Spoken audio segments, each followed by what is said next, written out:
Hi guys, welcome back to the barn. So I'm back making these 7 cupboards, 3 for the lounge, 4 for the kitchen. We've got the stiles and rails for the lounge, a panel for the lounge, and we've got 4 doors with smaller panels in for the kitchen, and these larger offcuts are for later on. And on the floor down here I've got a right pile of offcuts, but they'll be perfect for kindling. That's the benefit of making stuff out of this parquet flooring. Right, next thing, put the saw away, get the planer out, pass all these things through the planer, and I think that's me done for tonight.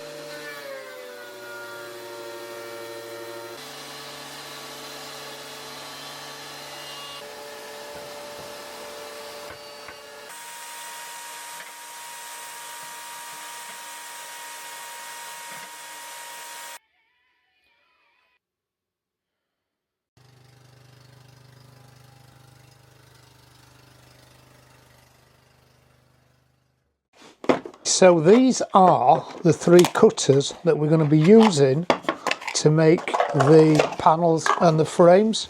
And I've had these a number of years. In fact, there was a bargain buy off eBay about probably 10 years ago. I think I paid about £30 for the set. So that's the big panel cutter. That's the cutter that puts the mouldings on the rails and stiles and creates a 10mm deep groove for the panel to sit in. And then this one is the coping cutter, which cuts the edges that matches the profile of the rails.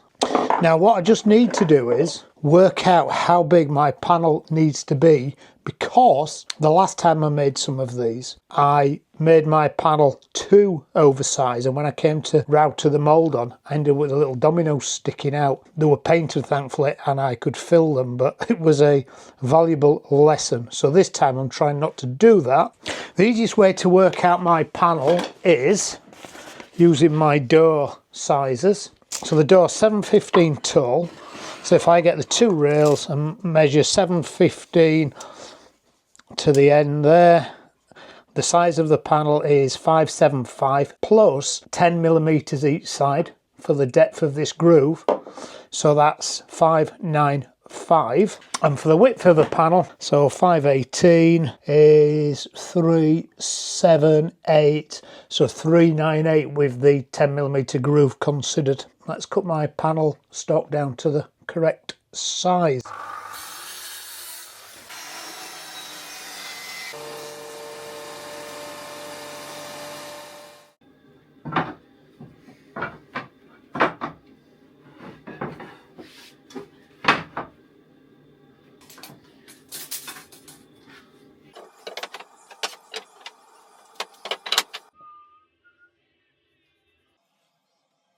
So there's this panel. It literally is 5mm oversized both ways, so I've got a little bit of wiggle room should I needed to fit it. Actually the joints are looking quite good, so I think once they've got some glue in the joints will be fine. If they hadn't have been, I would have put them in either my bench bull and just dress them by hand, or I would have just put them back over the table saw with the taper jig just to take the edges off and make them parallel. Now usually what I would have also done is I would have alternate my grain rings for the panels. Now I can't do that because I'm using this parquet floor and I've got grooves in the back. However, and this is more out of luck than anything, the mill's actually done that for me. Panels are pretty much in that way anyway. Rings up, rings down, rings up, rings down. So just a case of sorting the panels out. These lines here are the kind of shoulders, if you like, of the moulding, so I can't put my dominoes any further that way. I'd also be seen, so I'm going to bring them inboard about 35mm maybe, just an arbitrary figure, 35mm, and then one in the centre. So they're my dominoes, 1, 2, 3, 4, so I know what goes where. Alright Bobby, no, I'm really bored, I want to go in. Right, so I just need to put some dominoes in there. Now, of course, you don't have to put dominoes in here. You can put biscuits in. You could just put them, glue them together with nothing. Router tongue in. You could put dowels in. There is lots and lots of options, like a lot of things in woodwork. But I'm going to put dominoes in, and that's just because I bought one, so I need to use it to justify buying it, because they're expensive, as are the dominoes themselves. I need to decide what size cutter I'm going to use, but I've got this little pack here which have all the size of dominoes in. So I'm going to use a 8mm domino, put them in straight down the middle of the board. Then I'm going to make my own dominoes, which is why I kept these offcuts yesterday. The other day I took delivery of these domino router cutter makers from FindBuyTool, the same people who sent me the helical head for the planer to make dominoes with, and they are for the 1/2 inch router, so the big Triton router I've set up, because they have the little notches on the end as well, so it's not purely a round, it has a little glue notches on the end. The kit comes with 5 cutters to match the 5 domino cutters, 6mm, 10mm, 8, 5, and I did a little 4mm. Domino has 3 widths of cut, tight one, a little bit of wiggle room, and a lot of wiggle room. So at least with these I can make my own dominoes to suit the width. If I wanted, I could put a double or a treble space domino in and make a really big one. Now I guess the things with this is you don't really need a domino to use these. You could actually put a domino type slot in with a router in the middle. I'd probably use something like the Fonson base, put a little router cutter in with a 8mm router, and then make a little domino. As usual with the tools I get sent, the links for further reading will be in the description, and actually these you can buy through Amazon. One satisfying thing about the domino is when you take this end off, the pop it makes. I love that pop.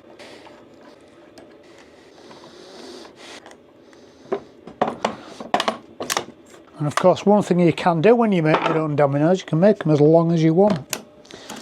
20mm. So that is a full plunge.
Look at that bow, like it grew there.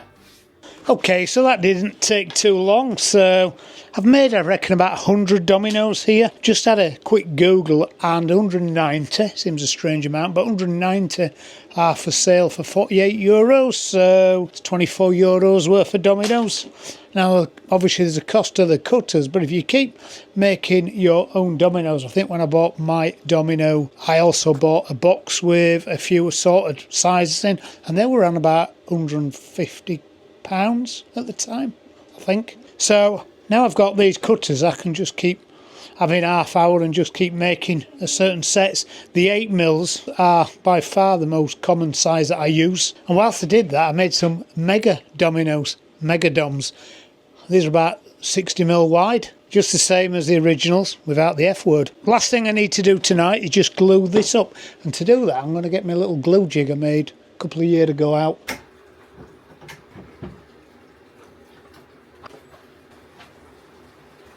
So I made these little glue clamping coals a couple of years ago when I made all the cupboards in my, what is now my study. And the most common question was, how come the timber doesn't stick to the coals? It's because I've got some packaging tape on the inside. It doesn't stick. These dominoes are just like the ones that begin with the F word. Once they're in for a glue up, you can't get them back out again, so I've got them tight enough. Oh, Bo, we're going in a minute, Bo. This is the last act of the day. Ooh, I don't know if you can hear that. Bo's making a right set of weird noises under here. She wants to go in. It's 7 o'clock, Bo, isn't it? It's time you're having your evening treat. I need to treat myself to a new glue brush. I had a box in the other side of the barn that was full of these kind of things, plasticky rubber things. And I think I had a mouse in it, ate everything. It's eaten some of the bristles off my glue brush. Probably breaking some trade name by calling them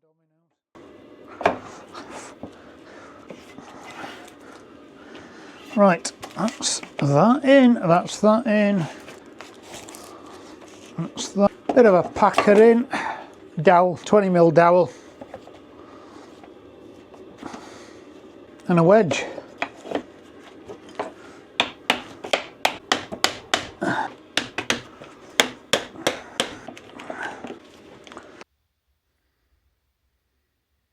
Right, I'll take that panel out of the clamps in the morning and then put all these stiles and rails through the router, and I can start to build the doors up. I'll do that in the next video because I'm going to call this video here. I hope you enjoyed this video, guys. If you have, give me a thumbs up, maybe even consider subscribing, and thank you to FindBuyTool for sending me the cutters for these, and I'll see you on the next one. Cheers, guys. Bye.